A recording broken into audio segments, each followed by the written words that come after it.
to Tripura Info News Update.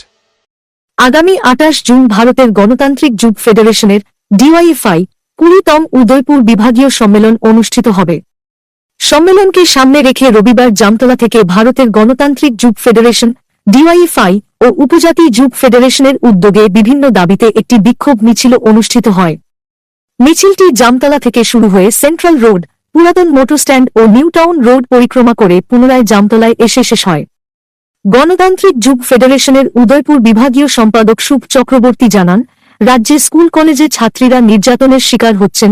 রেলের wagon ও ডাকঘরের মাধ্যমে নেশাজাতীয় সামগ্রী উদ্ধারের ঘটনা উদ্বেগজনকভাবে বেড়েছে। কর্মসংস্থানের অভাবে বেকার যুবক যুবতীরা দিশাহারা হয়ে পড়েছেন এবং নারীরা বিভিন্নভাবে নির্যাতনের শিকার হচ্ছেন। এসব ঘটনার প্রতিবাদেই রবিবার এই বিক্ষোভ কর্মসূচির আয়োজন করা হয়েছে বলে তিনি জানান। আজকে বিষয়বস্তুটা কি?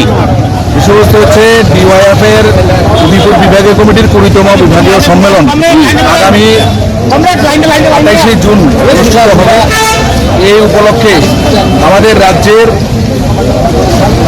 যুবকদের কর্মসংস্থানের দাবিতে নেশার বিরুদ্ধে আইনের শাসন পুনঃপ্রতিষ্ঠা করা এবং রাজ্য জুড়ে নারী এবং ছাত্রীদের উপরে এই ধর্ষণ গণধর্ষণের ঘটনা হচ্ছে, নেশার রমরমা বাণিজ্য চলছে, তার বিরুদ্ধে প্রতিবাদ জানিয়ে আমরা উদয়পুর শহরে যুব মিছিল আমরা অনুষ্ঠিত করছি এবং যুব মিছিল থেকে আমরা সমস্ত অংশের রাজ্যবাসীর কাছে আহ্বান জানাতে চাই, কর্মসংস্থানের দাবিতে, নেশার বিরুদ্ধে, রাজ্যের ক্রমবর্ধমান দুর্নীতির বিরুদ্ধে সমস্ত অংশের মানুষকে এগিয়ে আসার জন্য আমরা আহ্বান জানাই।